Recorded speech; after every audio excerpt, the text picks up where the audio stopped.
Thank you for joining us. Welcome to Business Incorporated with me, Bosin Amofaye. Coming up on the show today, the European Central Bank Chief Mario Draghi is set to brief the press on the outcome of the Council's meeting on interest rates, stimulus and other policies.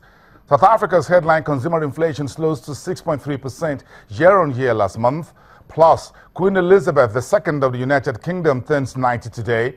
She sits on nearly $30 billion worth of assets. Stick around for these and more over the next 30 minutes as we start with what could be described as the wages of sin. German automaker Volkswagen and U.S. officials have reached a deal under which the car maker could offer to buy back up to 500 million diesel cars in America. The troubled automaker is expected to buy back the Jetta sedan, Golf Compact and Audi A3 sold since the year 2009, after VW admitted last year that the company cheated on emissions tests for 11 million vehicles sold worldwide. The compensation fund is expected to exceed more than $1 billion. Some estimates say each car owner will get about $5,000 US. Volkswagen is expected to reveal the deal to a federal judge in San Francisco later today.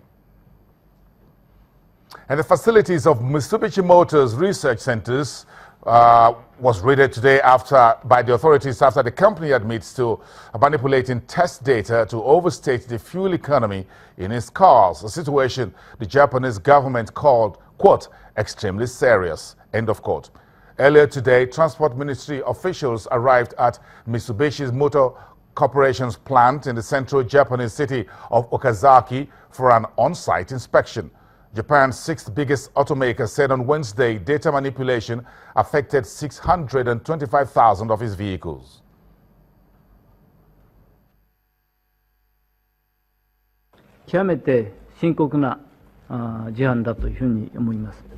We take it as an extremely serious case.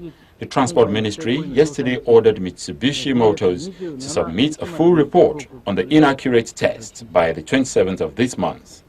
Based on the findings from the raid and a report from the company, we would like to reveal the extent of the inaccuracies as soon as possible.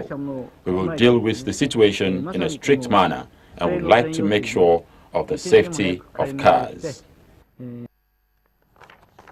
All right, let's get a big story back into Europe where ECB Chief Mario Draghi is about making his press statement now 1:30 Central European time, the end of the Council's meeting. What will Mario Draghi be talking about, be telling the media as we speak now? Let's go live to Frankfurt in Germany at the stock exchange where Conrad Boson is standing by, a DWTV financial correspondent, to bring us up to speed.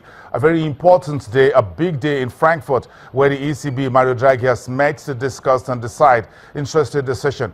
Bring us up to speed, Conrad. Where are we as we speak? What would Draghi be talking about in the next few minutes?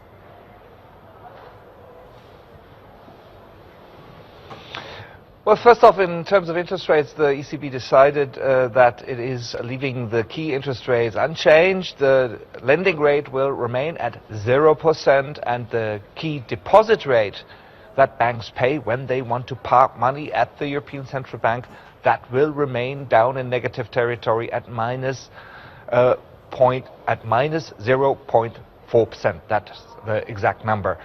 This decision was widely expected by most ECB watchers, and that's why now everyone's focusing on what Mario Draghi has to say at the press conference. He will probably say something like, Europe's monetary stimulus is working, and if by any chance it's not, there is more the European Central Bank can do. And if this sounds like something you've heard before, you're perfectly right, Boson. Draghi will again use all the arguments he has in order to fight for his monetary policy, and the monetary policy that's decided on, of course, by the majority of the members of the European Central Bank's Council. This monetary policy has been quite heavily criticized, especially here in Germany, because of course, also, if you save money in a saving account, you don't get a lot of money, and that causes a lot of problem for people who are, saving money for their older age, and that's causing problems for many banks that are used to operate with positive interest rates. In terms of new concrete decisions, not much is expected from the European Central Bank today.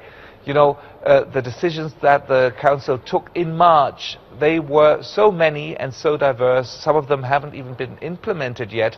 The bank is likely to remain on hold and wait and see how the effect of these measures will be before it decides on new measures.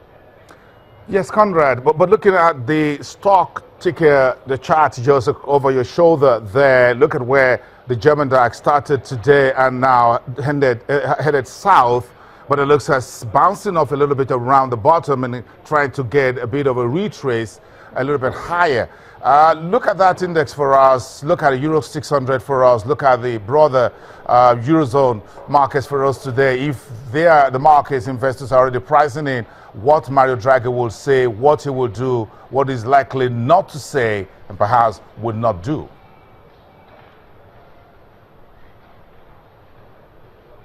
Yes, let's take a bit of a closer look at the graph of the German DAX, which represents pretty much the development in all of the Eurozone's stock markets.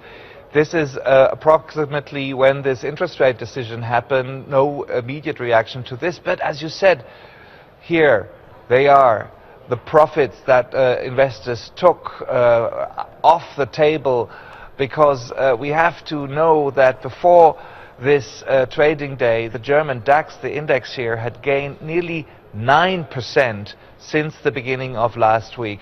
A very steep, a very quick increase of stock prices here, and the market was more than ripe for profit taking. This happened here in early trading today, and why is that? Well, of course, the press conference of Mario Draghi will deliver a lot of food for anyone that wants to speculate about the future. It's the perfect day for profit taking to happen, and some premature profit taking we've seen already. It's going to be exciting to see what happens now. Here, this is what happened during the last few minutes after the press conference here in Frankfurt started. It's going to be crucial to see what the market does today. If it remains at the level on which it is now, it will remain on the highest level of this year, and that is still very positive. Of course, that's not the ECB is not only the only factor influencing the markets. We're today waiting for a lot of American economic data, like the Philadelphia Fed economic index, and the first time applications for unemployment benefits in the US. We have to take a close look at this as well. Yes, those economic data from the U.S. perhaps will impact how Wall Street opens today moving forward. But I'm sure the folks on Wall Street would also be looking at this time compensation, not profit taking, by those who are impacted by the Volkswagen's diesel emission scandal. So $5,000 per car owner was what some estimates are, about $1 billion for the German automaker. So do you think this sentiment about $5,000 is about what this is worth?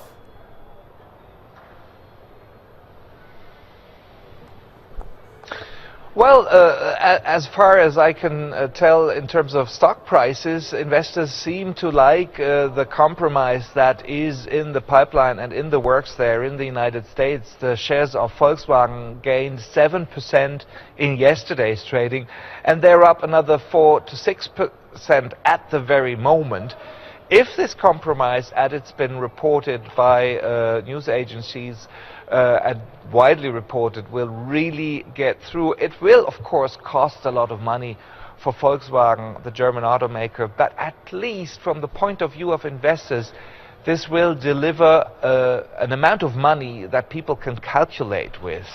It means that Volkswagen is one step further towards a solution in the United States, and obviously the situation in the United States is the most dangerous for Volkswagen in terms of potential damage. You know, the class actions that they have in America, easily the amount of money discussed there goes into the billions of US dollars. That's much more hysteric, if you like, than damage amounts discussed in European courts. So investors sure would be very, very happy if Volkswagen managed to go one step further towards a solution in the United States. I agree with you, Conrad. You don't want to get into class action suit anytime, anywhere in the United States. They're very, could be really nasty. You're going to cough out so much money. Thank you so much, Conrad Boson, DWTV financial correspondent from the Frankfurt Stock Exchange. We'll get together again tomorrow, Friday, to wrap up the market work. We'll be back after the break. A major explosion rocking the petrochemical facility of the Mexican National Oil Company. We'll start with that. We'll get to Nigeria's numbers earnings, and we'll talk about the state of petrol scarcity in Africa's largest oil producer. We're back in one.